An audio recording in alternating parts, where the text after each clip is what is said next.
Las hermanas misioneras del Padre Fantino presentan Senderos de Santidad.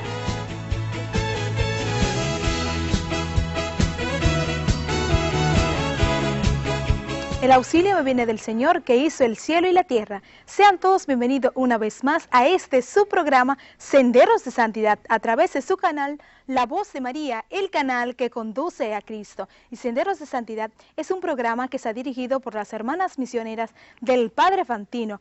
Con Dios mediante trataremos de dar a conocer diferentes congregaciones y movimientos que tenemos dentro de nuestra Iglesia Católica. Y hoy vamos nosotros a conocer la Orden Lumen Dei. Adelante.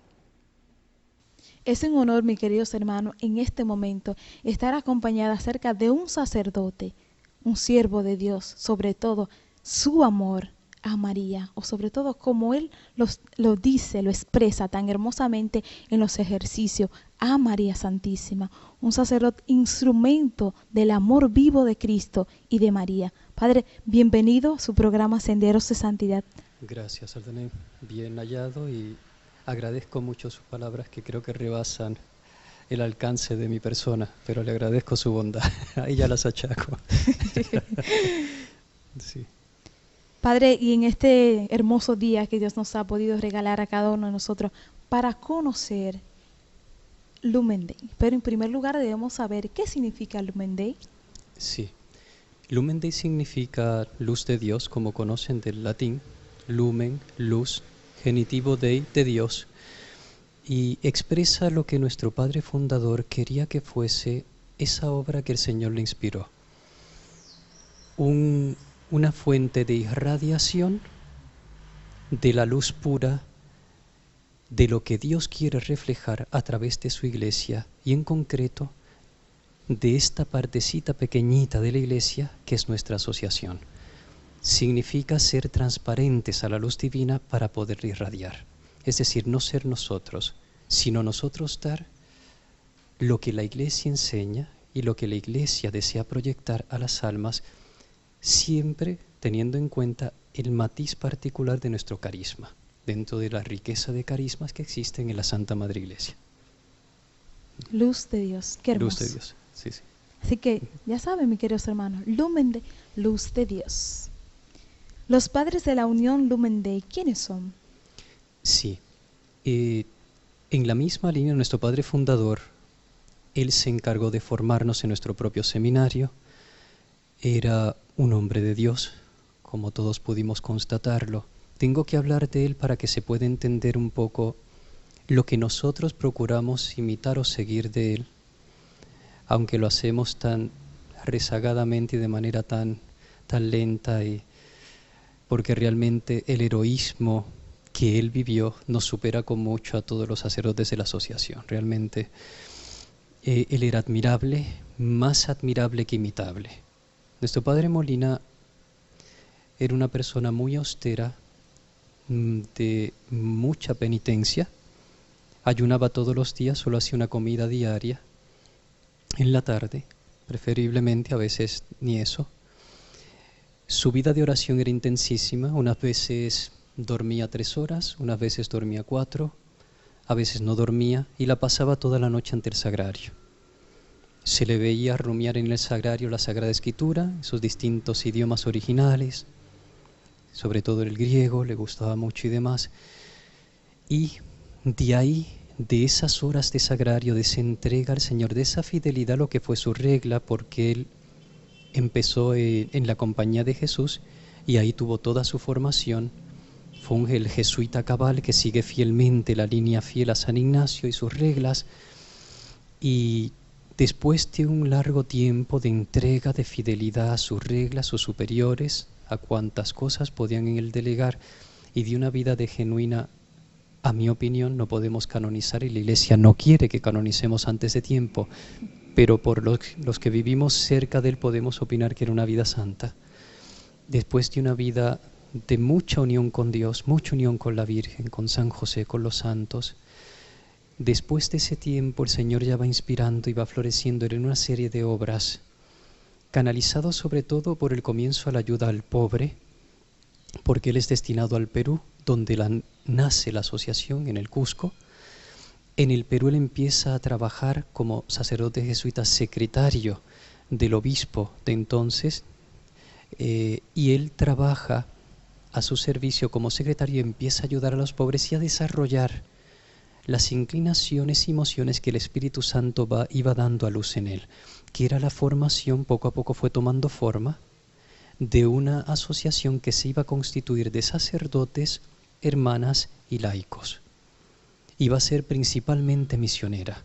Él nos insistía sobre todo en ayudar a Jesús en el pobre, darnos a Él y sacrificarnos por Él, aunque íbamos a estar abiertos a la ayuda a todo hijo de Dios, como es comprensible. De ahí Él nos inspira y plasma en nosotros su carisma en sus hijos, en la medida que cada cual, según sus pobres posibilidades, ha podido plasmar un carisma tan gigantesco y tan rico, y nuestros sacerdotes pues procuran seguir las distintas facetas, aquello que nos enseñó nuestro Padre Fundador. Misiones, sobre todo con los pobres, sacramentos, retiros, ejercicios espirituales, toda una serie de obras que solemos hacer de acuerdo a todo lo que Él nos enseñó en orden a un fructífero apostolado, y según eso pues los sacerdotes de Lumen Dei pues van realizando su obra. En ese aspecto los sacerdotes de Lumen Dei no somos, por así decir, de iniciativa propia, de inspiración propia, de espíritu genuino propio. Si damos algo, si enseñamos algo, si predicamos algo, ahora que usted mencionaba, Sor, pues la devoción a la Virgen, si eso lo hacemos, se debe a lo que Él nos enseñó, lo que aprendimos de Él, Santísima Virgen María, cómo Él lo veía, cómo Él lo vivía. Si predicamos ejercicios, porque es como lo aprendimos de Él. En una palabra, nosotros queremos ser proyección de un alma que entendemos fue especialmente agraciada, especialmente condecorada con gracias por nuestro Señor, como es todo fundador, y nosotros queremos ser ahora eco de esa riqueza que el Señor puso en Él, y esos somos los sacerdotes de Lumen Dei, eco de lo que fue nuestro Padre Molina, que realmente el carisma lo tiene Él. San Pedro Julián Imar tenía una frase que era muy iluminadora respecto a esto, para que esto lo comprendan nuestros hermanos televidentes, y es en el contexto que nosotros pues nos movemos. La gracia del fundador es intransferible, es tan rica, posee una serie de carismas tan profundos, tan propios suyos, tan vividos particularmente por él, que en muchos aspectos es tan la riqueza que no puede ser vivido por individuos particulares solos de la determinada asociación que él funda. Más bien tiene que ser eso vivido por la asociación completa, y cada uno va tratando de agotar, por así decir, la riqueza de carismas que Dios puso en su corazón.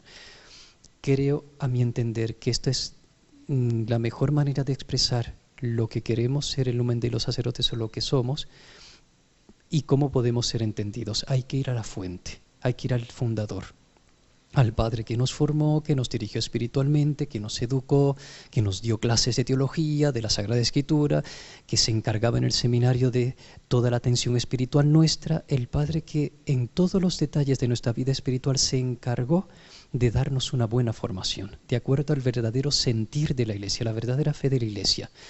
Y en respuesta, ¿cómo nos enseñó Él a vivir esa fe, que es la de siempre, como la vivieron los santos, porque eso no cambia de moda en su aspecto sustancial?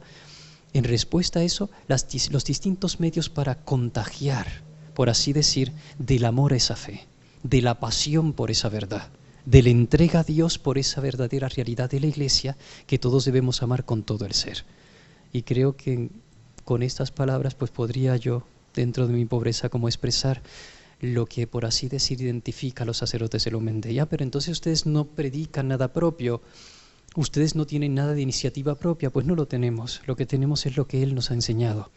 Si se quiere buscar realmente qué es un sacerdote de Lumen Dei, su enseñanza, su sabiduría, sus mismas predicaciones que iluminaron tanto nuestro entendimiento y movieron nuestras voluntades a amar tanto a Dios y a la Virgen, a San José, ahí se encuentra la fuente de identidad única, en última instancia, de lo que es o debe ser un sacerdote de Lumen Dei. Creo que he contestado su pregunta un poco extensamente.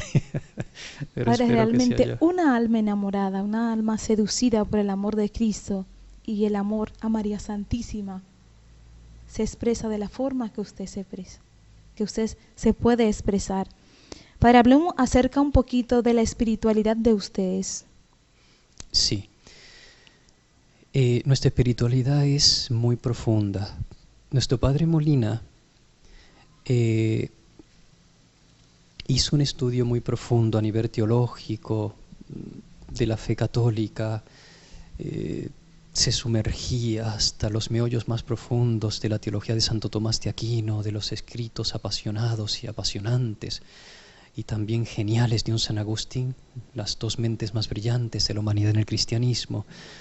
Conocía también de la teología actual aquellos teólogos que eran completamente fieles al magisterio de la Iglesia y de los cuales él podía obtener riqueza para así transmitírnosla a nosotros, como el Benedicto XVI, nuestro Papa emérito, verdadero maestro de maestros. Mucho lo citaba él cuando tenía sus predicaciones y se nutría también con su doctrina, con sus enseñanzas, por poner un ejemplo. Y el padre Molina, después de profundizar, de estudiar sobre todo la vida de los santos, que como ha dicho en Verbum Domini el mismo Benedicto XVI, no se puede interpretar adecuadamente la Escritura si no se conoce a los santos, si no se interpreta la Escritura con los santos, como ellos la entendieron, como la vivieron. Porque los santos son evangelios vivos. Ellos se encarnaron la Escritura, son los maestros más autorizados de la Iglesia. Y el padre, sobre todo, pues se sumergía en la teología sana, recta, fiel al magisterio de la Iglesia y en la enseñanza de los santos. Y a la luz de ellos, él fue profundizando y fue abriendo su alma a la inspiración de Dios en orden a que se realizase a través de el carisma, la asociación que el Señor quería suscitar en la Iglesia, porque no era una cosa particularmente suya. Recuerdo que una vez le preguntó a una cuñada suya: Padre Molina, ¿y qué hay si después de tantas cosas como tú tienes en tu mente y estás proyectando, qué hay de esto si después esto se viene abajo? Y el Padre Molina, con un desprendimiento que nos parece admirable, él no estaba pegado a su obra, él solo quería que la obra que Dios quería hacer a través de él se realizase, no la suya. ¿Ves? Sino él solo el instrumento para llevarla a cabo porque Dios lo quería, no porque él lo había escogido. Y él le contesta con una sencillez y una humildad encantadoras: pues a mí eso no me preocupa, eso es problema del Espíritu Santo. Él es quien lo suscita, él es quien está encargado, él no es mi obra, no me toca a mí eso. Entonces, bien, ¿cuáles son los rasgos propios de la espiritualidad del Lumen Dei? Si se pueden resumir en una sola palabra, recuerdo que una vez nos encontrábamos con nuestro padre Molina y estábamos tratando de dilucidar, porque nos habían dado tanta riqueza de enseñanzas que uno decía, bueno, padre, pero entonces Lumen Dei, ¿cómo lo definimos? ¿Cómo se puede resumir? Porque esto se ve tan amplio. Y el padre nos dijo: si queremos resumir lo que es Lumen Dei, nuestro carisma es la adoración. Que Dios sea adorado por encima de todas las cosas, que sea amado por encima de todo, y que todo cuanto hagamos o de todo cuanto podamos servirnos sea para su glorificación perfecta. O sea, no es, por tanto, aquí algo personal, matices, no, que Dios sea adorado. Es lo que se puede resumir. ¿Cómo esto se expresa de una manera más concreta? ¿O cómo se puede llamar nuestra espiritualidad? Nuestra espiritualidad es trinitaria. El Padre saca del dogma de la Santísima Trinidad de su misterioso contenido, por así decir, la razón de ser del Lumen Dei y su inteligibilidad. Por tanto, de las relaciones divinas Padre, Hijo y Espíritu Santo, que es de donde brota toda la creación y todo cuanto existe, de ahí él va a sacar las analogías necesarias, las aplicaciones concretas específicas para plasmar la asociación del Lumen Dei de acuerdo al carisma que en la Trinidad él veía que Dios quería plasmar a través de él como instrumento, como mero instrumento.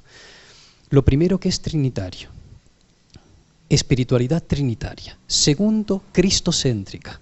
Lógicamente el Salvador se encarna en el seno purísimo de la Virgen y subiendo a la cruz por nosotros y derramando su sangre nos alcanzó el cielo. Eucarística. Después de cristocéntrica. Ese Dios se ha hecho hombre y ese hombre Dios se ha hecho carne, cuerpo, sangre, alma y divinidad, en las apariencias especies de pan y de vino en la Eucaristía. Eucarística y por último mariana. Trinitaria es la espiritualidad, cristocéntrica, eucarística y mariana.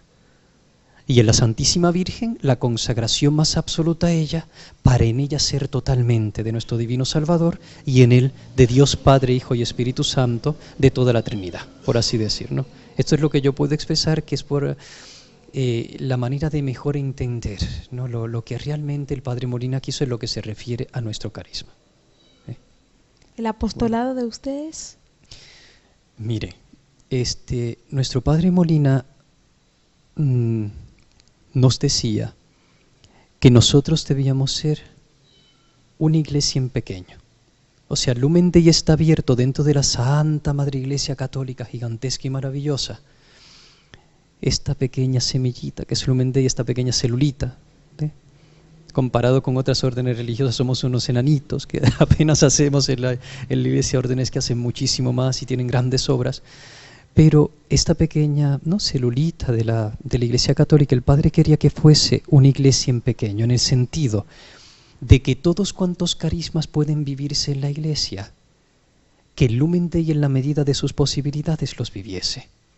Que si los padres de San Pedro, Julián y Mar son tan sacramentinos y fomentan la devoción a la Eucaristía, nosotros fomentar la devoción a la Eucaristía, porque todo lo que tiene la Iglesia es bello, precioso, y el Padre quería asimilar toda su riqueza, y en la medida en que esto se pudiese, que el Lumen Dei lo llevase a cabo, en la medida en que podemos, como pobre instrumento dentro de la Iglesia.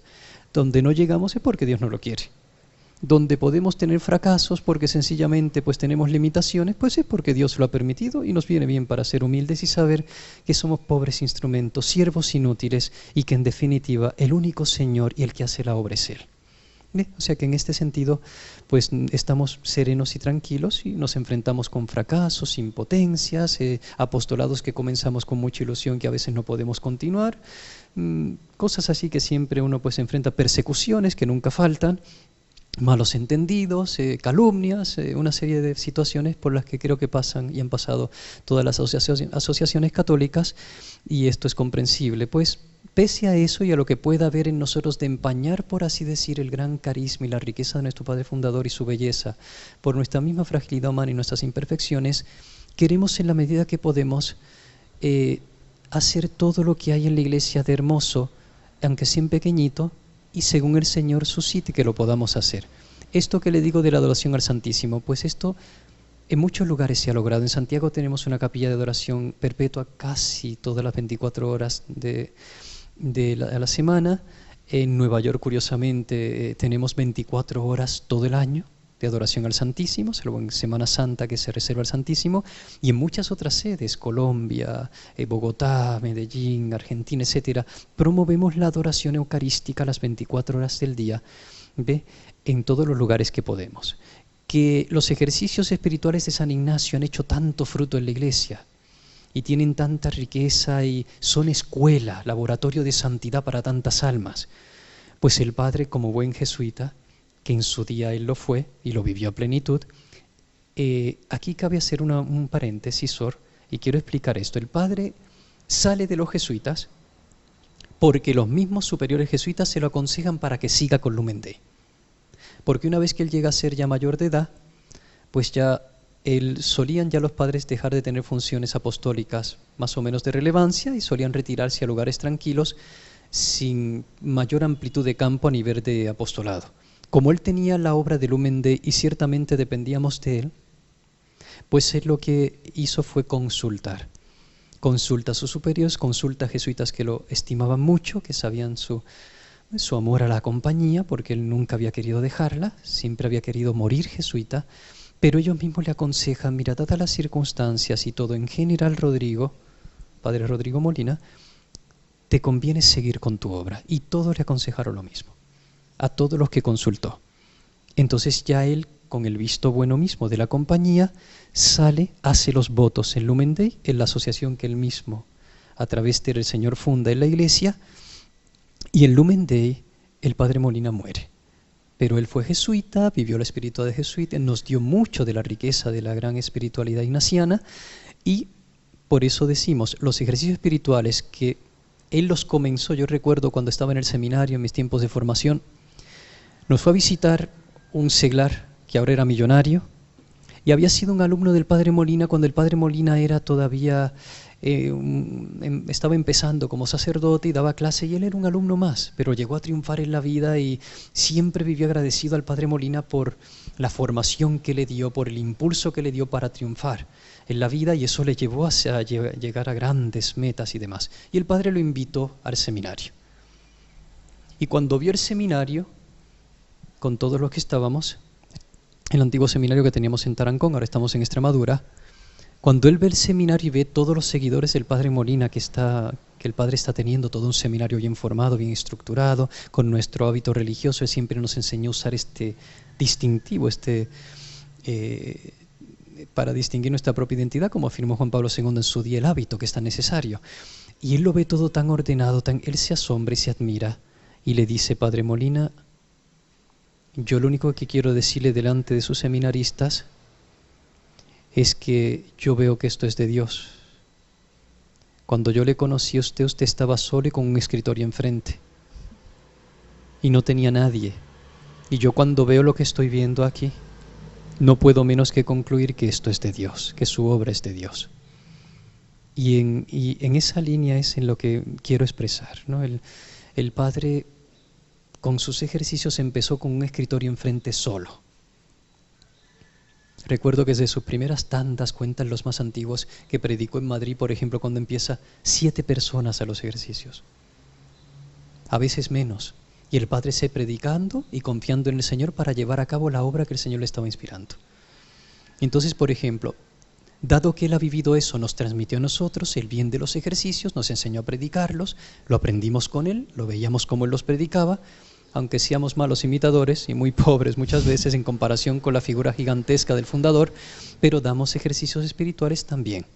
Adoración al Santísimo, ejercicios espirituales, atención a los pobres, hospitales. Es una gama muy amplia de todo lo que podemos ver que se puede hacer en la Iglesia. Procuramos asumirlo y vivirlo en Lumen Dei. Esta es la realidad en lo que respecta a nuestro Padre Molina, y por eso esa iglesia en pequeño, ese poder llevar a cabo en nuestro apostolado como sacerdotes, y las hermanas, que son, hay que recordar que el Lumen Dei no es solo, porque por inspiración trinitaria el Padre funda, como debe ser, la rama sacerdotal masculina, la rama femenina y la rama matrimonial, y trabajamos unidos en una unión trinitaria. De ahí el apostolado. Hay laicos que logran hacer, nuestros laicos, obras de apostolado a las que nosotros no podemos llegar como sacerdotes, y eso le toca a ellos. Las hermanas las suyas, y nosotros los sacerdotes lo nuestro. Cada uno pone, por así decir, su granito de arena para ir procurando acercarse al máximo, dentro de nuestras limitaciones, del ideal de riqueza que nuestro Padre quiso plasmar en todos nosotros a través de las obras de apostolado y servicio. Tengo que afirmar que lo más importante en Lumen Dei, como dije al principio, el carisma principal es la adoración, no es el apostolado, porque si yo no me santifico, yo no puedo ayudar a que otros sean santos. Nadie puede predicar lo que no vive. Entonces, lo primero nuestro y lo más importante en nuestra vida, y el Padre Molina así nos lo enseñó, él hizo un estudio de todos los santos, y a fondo, y se encontró que todos hicieron por lo menos unas de 4 horas aproximadamente de lo que él llamaba trato en amor con Dios diario. Se trata de oración, rosario u oraciones vocales, la Santa Misa y demás. Por lo menos se reservaron eso, un tiempo prolongado para el íntimo trato y la unión con el Señor y con la Virgen y los santos. Y de ahí entonces ya al apostolado, de entonces irradiar aquello de lo que nos llenamos. O sea, no se trata aquí de nosotros confiar jamás en nuestras facultades humanas, nuestra sabiduría, nuestras capacidades, porque sencillamente eso ante Dios es nulo si no hay Espíritu Santo. Y el Espíritu Santo Dios se lo da a los que lo obedecen. Y nuestra primera obediencia en la regla es que tenemos que hacer oración 3 horas todos los días y cuarto, más la Santa Misa, el Rosario y media hora de completas. O sea, llevamos una vida mitad contemplativa, mitad activa, porque en una época donde el activismo es tan arrollador y verdaderamente se va viendo cómo muchas veces nos podemos perder en una actividad excesiva sin llenarnos suficientemente de Dios, con muchas veces funestas consecuencias, el Padre insistía que ahora hace falta más contemplación. Y nos inspiró a hacer más oración, tener más tiempo. Por eso podemos llamar que no somos completamente activos solo, sino mitad contemplativos, mitad activos. Y lo más importante nuestro, como repito, es la unión con Dios. Estar junto a Él en el sagrario, meditar sobre la vida de los santos, leer la Escritura, comentarios fieles a la enseñanza de la Iglesia, nutrirnos de la verdad de Dios, amarlo, adorarlo, estar junto a Él, para poder, dentro de que no dejamos de ser siervos inútiles y pobres, y muy pobres y paupérrimos instrumentos, tratar de llevar las almas a Él y a su unión y a su salvación. Esto es lo que puedo decir. Perdone que dé unas explicaciones tan extensas a lo que usted me dice, pero me surgen una serie de pensamientos continuos sobre la realidad de nuestro fundador y su figura y demás, y no puedo menos que ser expresivo con esto. Padre, realmente resaltar un poquito acerca de los ejercicios, como usted lo decía. Los ejercicios nos ayudan tanto de manera personal, lo puedo decir así, porque nosotras, gracias a Dios, siempre vamos a recibir esos ejercicios que usted mismo dicta esta conferencia, realmente no usted, sino el mismo Jesús a través de usted, usándolo como un instrumento de su amor y de su gracia. Motivar a cada uno de los hermanos también que se acerquen a hacer esos ejercicios que tanto nos ayudan. Es decir, es una escuelita, como usted decía, que nos va encaminando acerca de la santidad, a lo que cada uno de nosotros estamos llamados. Padre, me gustaría saber en cuántos países están ustedes ya. Ahora mismo estamos en 9 países trabajando. Tenemos aprobación a nivel de obispados y demás en más de 60 diócesis, que tenemos aprobación ahora mismo para estar trabajando. ¿Ve? Todavía no estamos pensando en extendernos más, porque, como dice el dicho, el que mucho abarca poco aprieta. Entonces, realmente pues hemos tenido que vernos incluso, como he dicho en unos momentos atrás, reducir apostolado incluso por la misma salud de los miembros, porque algunos por razones de salud ya no podían llevar un apostolado tan arduo, intenso, a pesar de que tenemos nuestro tiempo de contemplación, y hemos tenido que reducir, por así decir, y estamos buscando pues en los lugares donde estamos más bien fortalecer el servicio que podamos prestar desde nuestra pobreza a la Iglesia, aunque sea el granito de arena que podemos aportar, y por ahora no extendernos más. ¿Ve? Esto es lo que podríamos afirmar de esto. Padre, el Padre Molina, quien realmente le inyecta, podemos decirlo así, le motiva a usted ese amor tan profundo a lo que es María. Me gustaría que usted comparta con nosotros, como podemos nosotros ver aquí, la advocación de Nuestra Señora del encuentro con Dios. Sí. Esta advocación, el Padre Molina estaba buscando una advocación para Lumen Dei, porque las asociaciones tienen distintas, por lo general, pues patronas, ¿no? Por ejemplo, los redentoristas tienen a Nuestra Señora del Perpetuo Socorro, etc. El Padre no encontraba una advocación cuyo contenido pudiese manifestar conceptualmente toda la riqueza que él quería aplicar a la Virgen. Entonces surge que don Luis, un párroco de Villanueva de los Infantes en España, da origen a una imagen primera de lo que es la imagen de la Virgen del Encuentro, que fue incluso hasta en mosaico, y la puso en su parroquia, y él le tenía devoción, pero era una imagen que por primera vez se originó.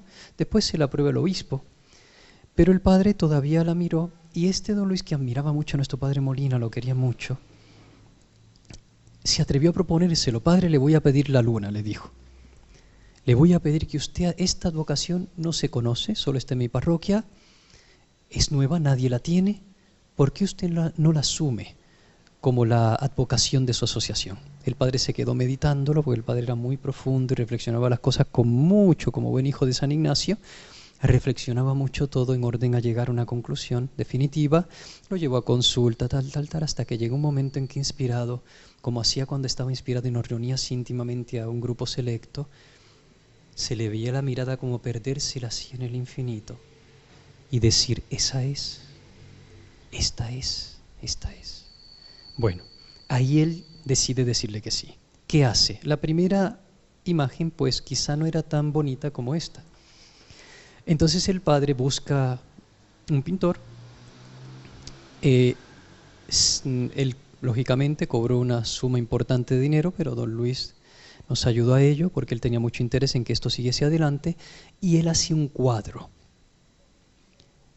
mucho más bonito que el original, y el padre Molina rasgo por rasgo diciéndole 2 horas con el pintor, por favor, esto me gustaría que quedase más así, así, de manera que al final se pinta una imagen de Nuestra Señora del Encuentro de acuerdo a los matices particulares que el mismo fundador le quiso dar y que se diferencia del original. Por lo menos en lo que significa sustancialmente, ahora es mucho más bonita, el cuadro es más hermoso. La original, pues los colores son semejantes, pero el cuadro es mucho más hermoso que el mismo original. Y esa ya queda, que está en el seminario, la original, ahí queda la imagen de Nuestra Señora del Encuentro con Dios enfrente del presbiterio, como la quiso el Padre, dominándolo todo junto al Niño Jesús desde ahí, y ahí queda la advocación como nuestra patrona. ¿Qué sucede? Encuentro con Dios. Uno dice, bueno, bien, sí, a través de la Virgen nos encontramos con Dios, pero es que en la mente del Padre y en el significado que Él da a la advocación, esto es mucho más profundo. No se trata solo del encuentro con Dios, de en cuanto que la Virgen es para unir miedo, sí, todo lo que quieran, pero encuentro con Dios es la Virgen en todas sus advocaciones, porque la Virgen es para unirnos a Dios. Hay que recordar que en el Antiguo Testamento el pueblo hebreo se unía a Dios en la tienda del encuentro. Ahí era donde se unían, el punto de unión. Ella viene a ser esa realidad ya perfeccionada en la nueva alianza. Ella es la que nos une al Señor, la que nos cobija, la que nos acuna, nos estrecha junto a su corazón y nos adentra desde su corazón inmaculado, al que todos debemos estar consagrados, al corazón sacratísimo de su Jesús. Y en esta advocación, el Padre que funda el primer santuario en Puerto Rico, de Nuestra Señora del Encuentro con Dios, pone frente al santuario, los que han estado allí lo han visto, todo el título maravilloso de Nuestra Señora del Encuentro con Dios, que no es solo que ese encuentro, no. Madre de Dios, perpetuamente Virgen, corredentora en el dolor de compasión por la salvación del mundo, asunta al cielo, reina, o sea, recoge todos los grandes dogmas marianos y consecuencias de los mismos, mediadora maternal de todas las gracias, y concentra toda una serie de expresiones sobre lo que es la Virgen y lo que quiere significar el encuentro con Dios. ¿Por qué? Porque es Madre de Dios, porque es Madre de los hombres, porque es perpetuamente Virgen, porque es Inmaculada, porque es corredentora, porque es mediadora maternal de todas las gracias, porque es asunta al cielo y reina. Es decir, por todo ese conjunto de maravillas que Dios ha hecho en la Virgen, ella es quien es para nosotros, y todas esas realidades se verifican en ella, en Nuestra Señora del Encuentro con Dios. El Padre quiso, por así decir, asumir en ella toda la realidad, en todo el espectro maravilloso de su riqueza en la fe católica, de lo que es la Virgen, y expresarlo a través de esta advocación. Y fíjense, es curioso, cuando recuerdo una consulta cuando estaba con él no quería que Nuestra Señora del Encuentro con Dios significase ningún tipo de rivalidad o ningún tipo de preferencia en distinción a otras advocaciones. Y por ejemplo decía, vamos a ver cómo hacemos. Vamos a decir ahora en los distintos lugares donde estamos. Si estamos en Santo Domingo, Nuestra Señora del Encuentro con Dios, Madre nuestra de la Alta Gracia. Si estamos en Puerto Rico, Nuestra Señora del Encuentro con Dios, Madre de la Divina Providencia. Esa era la mentalidad del Padre. No es una advocación para desplazar otras, sino para que junto a las otras logremos, por así decir, un saborear más a fondo el contenido riquísimo de ese instrumento único y privilegiado de Dios para la salvación, que es la Virgen, y del cual no se puede lícitamente prescindir si queremos salvarnos y santificarnos. En ese aspecto tengo que afirmar algo, Sor, que me considero importante. Pablo VI, cuando declara a la Santísima Virgen en el Concilio Vaticano II, Madre de la Iglesia, dijo algo que es muy importante y que creo que debe ser tenido muy en cuenta, y el Lumen Dei lo seguimos. Cuando un grupo de teólogos se quería oponer a que él declarase a la Virgen Madre de la Iglesia, esto se lo oí incluso a un obispo que estuvo personalmente presente ahí, y de sus labios se lo escuché, me contó toda la anécdota. Cuando él dice eso, algunos teólogos, sobre pretexto del ecumenismo, dicen que la Santísima Virgen podía significar un obstáculo para el ecumenismo y que por tanto pues eran de la inclinación de sencillamente que la Virgen se arrinconase, se escondiese, y que solo pusiésemos a Cristo, ¿ve?, como el centro para ir a encontrarnos con los hermanos separados. Esto, quien profundiza se da cuenta que significa perder identidad católica para complacer a los hermanos separados y encontrarnos en un punto en el que ni ellos ni nosotros entonces estamos viviendo a plenitud nuestra fe, porque a la Virgen no se le puede esconder. Porque en el plan divino Él la quiso escoger como necesaria, en orden a encarnarse, y a través de ella corre redimir y salvar, porque ese es su plan divino. Por tanto, Pablo VI, cuando le dicen esto, dice muy sabiamente, inspirado por Dios: ¿me decís vosotros que la Virgen es obstáculo para el ecumenismo? Os digo que nadie que una a Cristo puede ser obstáculo para el ecumenismo, y nadie une más a Cristo que María. Y por eso el Papa luego dice: nos declaramos a María Madre de la Iglesia. Que me contaba el obispo que se levantaron todos y estuvieron aplaudiendo, solo 2 obispos no se levantaron.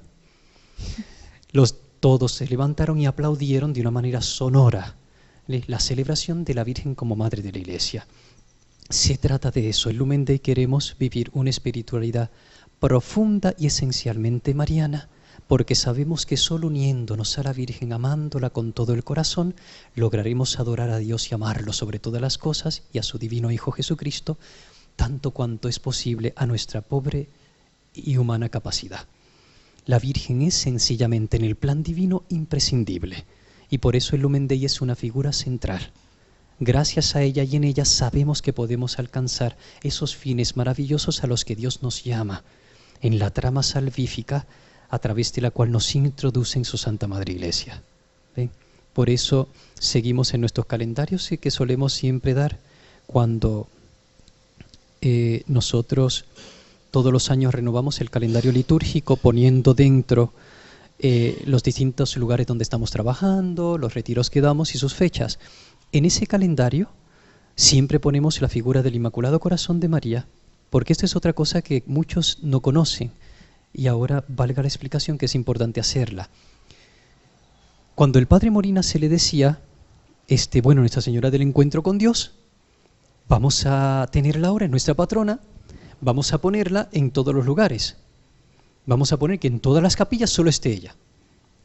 Y el Padre nos dijo: no, el Inmaculado Corazón de María no me lo quiten. ¿Ven? No me lo quiten, ella también. Y Él nos dejó dicho que el Inmaculado Corazón de María, sobre todo en una imagen de Fátima, de la Virgen de Fátima, que Sor Lucía la Vidente dijo que era la que más se parecía al original, nos dejó saber que esa también, junto al encuentro, era nuestra patrona.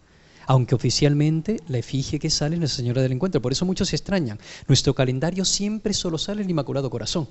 Y dicen, pero bueno, pero si la patrona de ellos es Nuestra Señora del Encuentro y nunca sale, todos los años el Inmaculado Corazón, porque el Padre dijo, nunca me la quiten. Y en algunas capillas la seguimos teniendo, el Inmaculado Corazón de la Santísima Virgen, esa especial imagen al que le tenía tanta devoción Sor Lucía, porque se parecía, dentro de lo que es posible, más a la original que ella vio, que siempre será infinita la distancia, y el Padre le tenía gran devoción. Para él significaba la inocencia, la pureza, el candor, y es, por así decir, también parte esencial de nuestra espiritualidad y copatrona junto a Nuestra Señora del Encuentro. Entonces estamos ahí, por eso el Padre también, lo que son las apariciones de la Virgen de Fátima, les tenía mucha devoción, y toda esa enseñanza que la Virgen en Fátima da a la posteridad, que nos confirma, por decir, en las verdades esenciales, como dijo Benedicto XVI, la oración, la penitencia, la adoración, que dijo en aquella entrevista preciosa con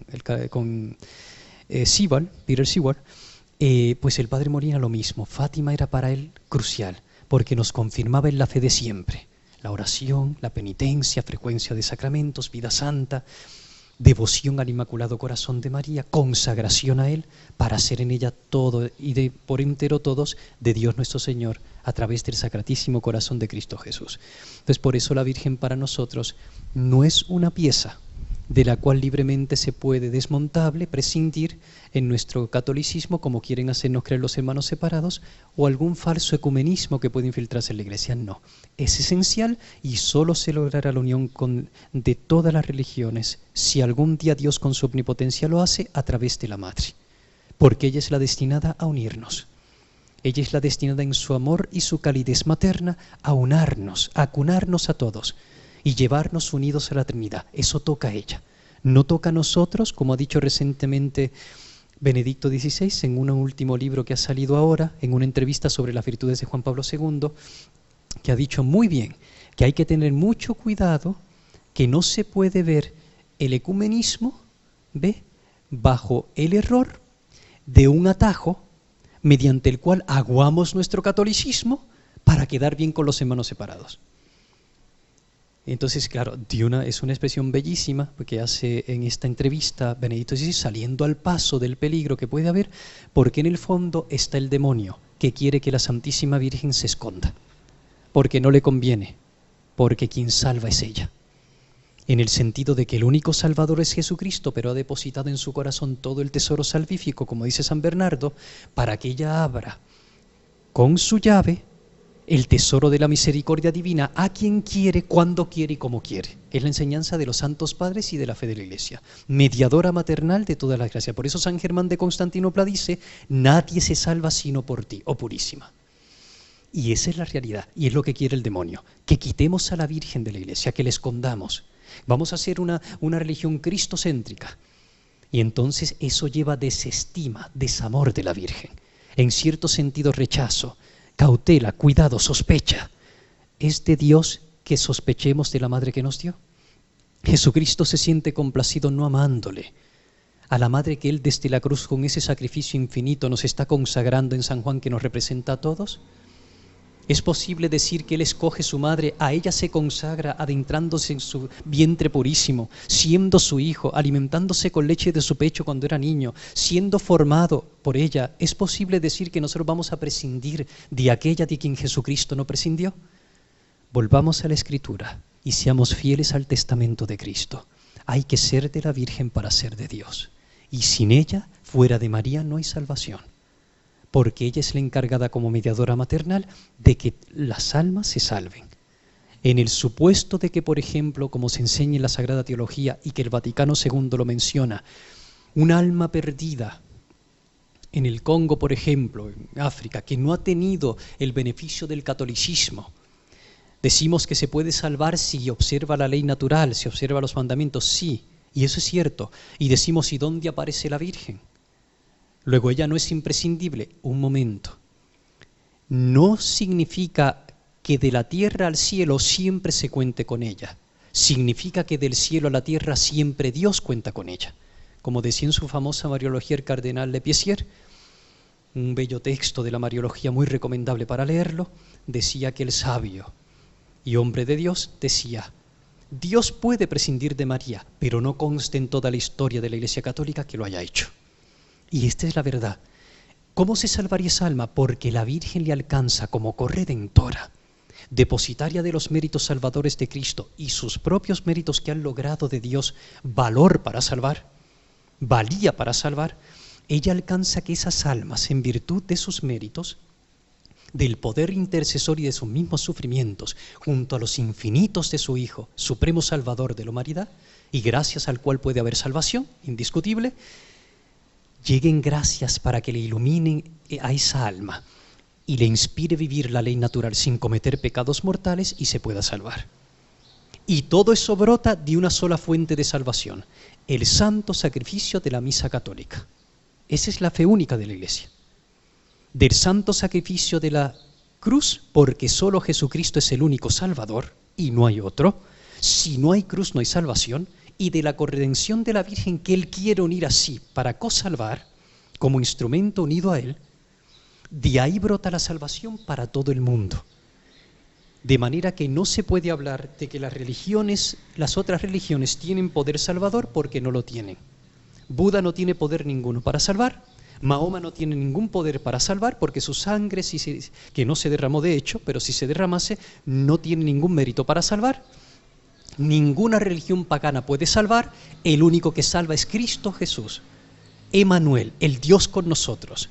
Él es el único salvador y solo en virtud del santo sacrificio de la misa fluye entonces el poder de su gracia redentora hasta los últimos y más recónditos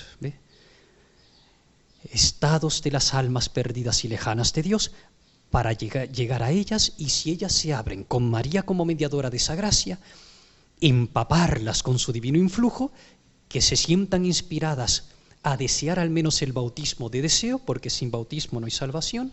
El Señor lo dice: el que cree se bautice se salvará, y el que no se salvará, el que no se condenará. Ese es texto de San Marcos, eso no se puede evadir, es un texto de la Escritura. El que crea y se bautice se salvará, y el que no se condenará.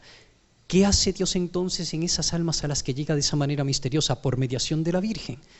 Pues muy sencillo: inspiren esas almas a adecuarse a la voluntad de Dios. Lo que Dios quiera para ellas, ellas lo quieren, y surge lo que se llama el bautismo de deseo. Ya son incorporados a la Iglesia, son parte de la Iglesia católica. Así se pueden salvar. Esa es la verdadera fe de la Iglesia, eso es el auténtico Vaticano II. Y eso es lo que debe ser la Virgen, por tanto, como figura central en orden a la salvación de Dios en el mundo. Perdone, Sor, que me fui por otros, pero son temas que están muy de actualidad y que a veces se perciben en muchos lugares una percepción de falso ecumenismo que se sale de la auténtica fe de la Iglesia. Y quitamos valor salvador a la cruz de Cristo y el santo sacrificio de la misa. Por otra parte se dice: no, pero es que la misa se celebra en otros lugares y de manera válida.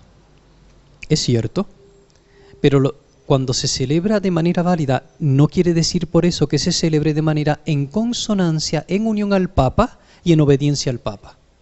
Todo el que no esté en perfecta unión al Papa y en obediencia al Papa no puede agradar a Dios de manera perfecta.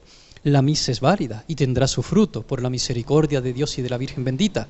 Muy bien, pero la misa única, que como culto llena y satisface a Dios, lo desborda de alegría, lo repara las culpas de los hombres, satisface su infinita dignidad ofendida por nuestro pecado.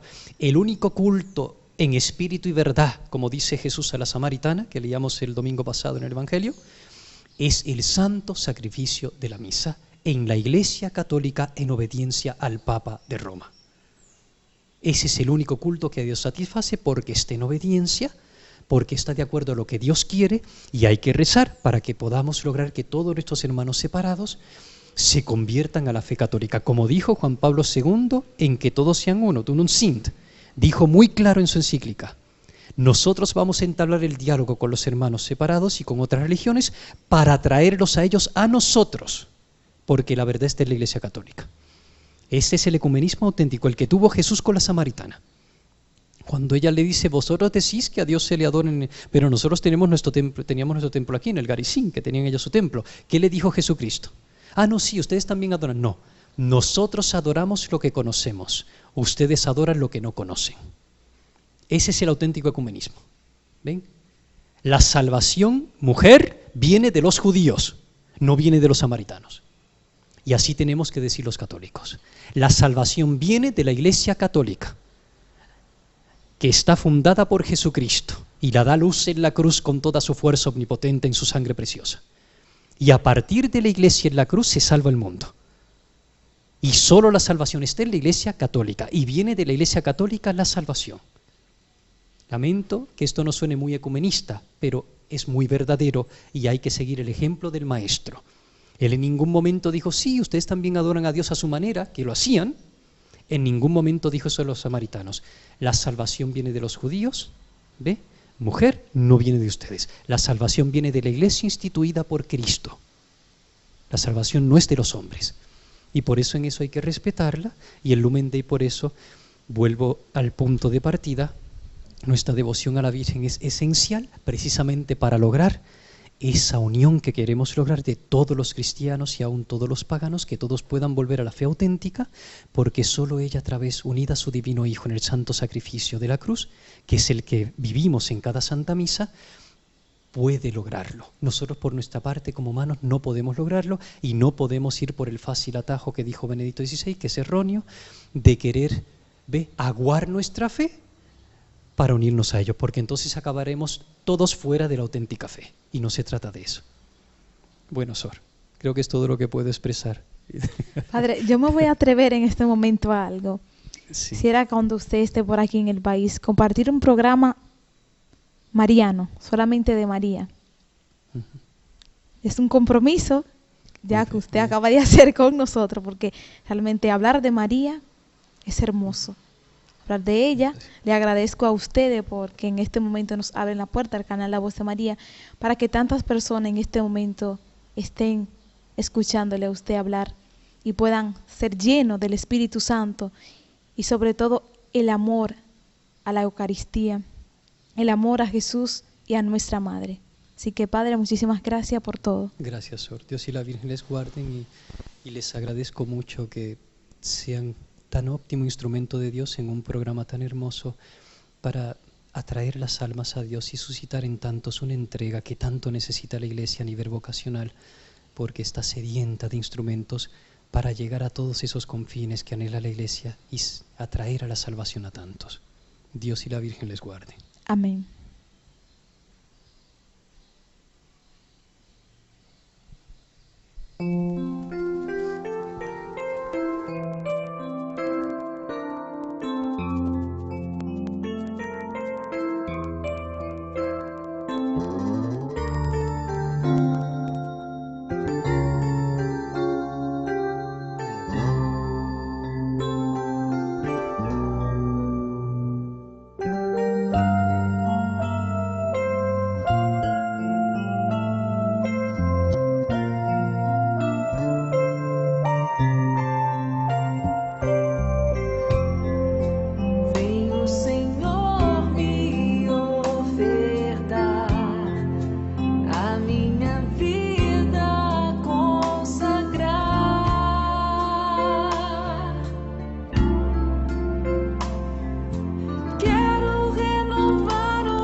De la vida consagrada. Entonces, el ícono de Cristo transfigurado, el fundamento evangélico de la vida consagrada, se debe buscar en la especial relación que Jesús, en su vida terrena, estableció con algunos de sus discípulos, invitándoles no solo a acoger el reino de Dios en la propia vida, sino para la propia existencia al servicio de esta causa. Nuestra vida aquí es para ponernos al servicio a los demás, a los más necesitados, como decía nuestro Padre Molina, a los machacados. En el Evangelio son muchas las palabras y gestos de Cristo que iluminan el sentido de esta especial vocación. Mi vocación surge a través de las misiones que nosotros tenemos en Cusco. Yo estudiaba en la universidad, era un joven que ya estaba estudiando en la 3 años en la universidad. Entonces, un día en la parroquia donde estamos, me invitaron para las misiones en Cusco. Pues yo la primera vez, pues la verdad que no me interesó para nada. Pero cuando llegué a Cusco y vi realmente que esas familias no tenían nada, ni siquiera qué comer, dormían en el suelo, no tenían ni siquiera para cubrirse, pasaban frío, necesidades muy, muy grandes. en las misiones, todos los misioneros cuando vamos, pues tenemos un tiempito de oración por la mañana. Y es cuando el Señor ahí me dijo, pues más o menos así, pues te necesito. Yo estaba así y decía, pero ¿cómo? ¿Me necesita a mí? Me necesita. Si tal vez ustedes tienen una inquietud vocacional y no tienen quien les ayude, nosotros estamos dispuestos a ayudarles. Tenemos los fines de semana, pues podemos hablar, dialogar, estar junto con los hermanos en esta comunidad, y estaremos siempre dispuestos a ayudarles. El Señor siempre llama, pero hay que estar dispuestos a decirle que sí, y nosotros les estaremos ayudando en todo lo que nosotros podamos para poder decir ese sí hasta el final. A mí me motivó a entrar aquí a Lumen Day porque Dios me llamó, me tocó y me pidió que deseara ser santo. Por eso yo estoy aquí, luchando para llegar a ser santo si Dios quiere. Y eso es lo que Dios me pide a mí. Para mí la santidad es pues llegar a esa identificación con Dios, ¿no? Mediante el amor, mediante pues amar a Dios, ¿no? Con todo el ser, con todo. La Eucaristía para mí es un signo de reconciliación con Dios, en el cual podemos volver entre sagrario vivo, porque recibimos el cuerpo y la sangre de nuestro Señor Jesucristo, que se derramó por la conversión de los pecadores. A través de ella me inspira a llegar al sacerdocio porque puedo llevar la conversión de los pecadores y expiar los pecados que tanto comete la humanidad a través de tanto pecado que el mundo ofrece en este momento de la civilización que acontece a nivel mundial. Y es un signo de entrega filial a través del cual podemos llegar a ser santo y el camino a la santidad que Dios nos llama, del cual está todo ser cristiano llamado a ser la santidad. Y podemos a través del sacerdocio hacer el camino más perfecto para llegar a la santidad, la cual la vocación es un don especial que Dios nos regala a cada uno. Y podemos vivirlo a través del sacramento de la reconciliación y a través de la Santa Eucaristía. El mensaje para los jóvenes sería que no se dejen motivar por el mundo, sino por Dios, que hoy en este tiempo está tan lleno de tecnología que los abarca fácilmente. Dado los avances tecnológicos que hay en el mundo hoy, es muy fácil a un joven desviarse del camino que puede ser Dios. Ya hace 5 años que estoy en Lumen Day. Realmente ha sido una experiencia muy hermosa para mi vida.